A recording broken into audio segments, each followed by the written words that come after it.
Hi friends, నేనైతే ఒక love story చెప్తానండి. అవి కాలేజ్ రోజులు. క్లాస్ రూమ్లో నేను ఒక్కడనే ఉన్నాను.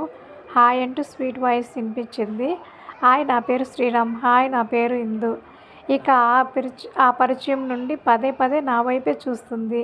నేను నిన్ను ప్రేమిస్తున్నాను, ఇక చెప్పే వంతు నీదే అన్నట్టు ఆ చూపులు. శ్రీరామ్, నీకు ఏ హీరో అంటే ఇష్టం?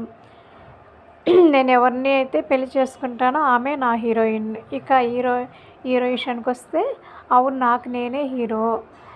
నా హీరో ఎవరో తెలుసా? నాకు తెలియదు ఇందు. నువ్వేరా నా హీరో. అదేంటి అలా అంటున్నావు? అవును శ్రీ, నువ్వంటే నాకు చాలా ఇష్టం. నేను నిన్ను ప్రేమిస్తున్నాను. నాలో ఏదో తెలియని అలజడి రేపింది. చూడిందు, ఇది నాది చాలా పేద కుటుంబం, నీది ఉన్నతమైన కుటుంబం. పైగా అంతంత మాత్రం చదువులు. నువ్వు బాగా చదువుకో, అలాంటివి నీకు నాకు సరికాదా? అలా మనం ప్రేమ గురించి ఆలోచిస్తే మనకు వచ్చిన చదువు పోతుంది. పిచ్చోడా, అదేమి కాదు. ప్రేమ అనేది ఆస్తి అంతస్తుని బట్టి ఏర్పడేది కాదురా. ప్రేమకు కావాల్సింది మంచి మనసు. ప్రేమలో పడినంత మాత్రాన చదువు పాడవుదురా. ఏ సమయంలో ఏం చేయాలో, ఎలా ఉండాలో అలా ఆలోచించి చేస్తే మన చదువెందుకు పాడవుతుంది?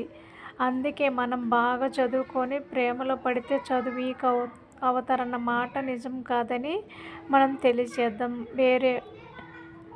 సరే ఇందు, అలానే చేద్దాం. ఒకరోజు ఇందు, శ్రీరామ్ ఎక్కడికైనా వెళ్ళిపోయి మ్యారేజ్ చేసుకుందాం.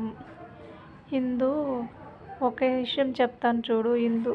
మన తల్లిదండ్రులు చిన్నప్పటి నుంచి పెంచి పెద్ద చేసి, ఏడిస్తే పుజ్జగించి, చందమామ రావే అంటూ పాట పాడి, గోరుముద్దలు తినిపించి, ఒకరితో పారిపో అని చెప్పడానికి ఇందు.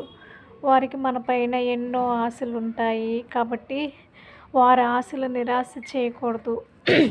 అందుకే నువ్వు మంచిగా చదువుకో, నేను కూడా బాగానే చదువుకుంటాను.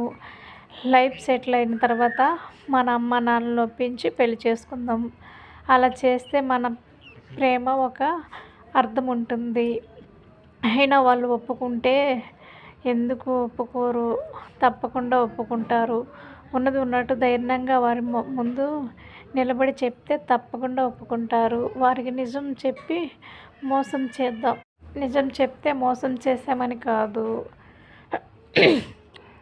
తప్పకుండా ఒప్పుకుంటారు. వారికి నిజం చెప్పి మోసం చేశామని కాదు. అదే నిజం చెప్పకపోవడం మన తల్లిదండ్రులు మోసం చేసినట్టు.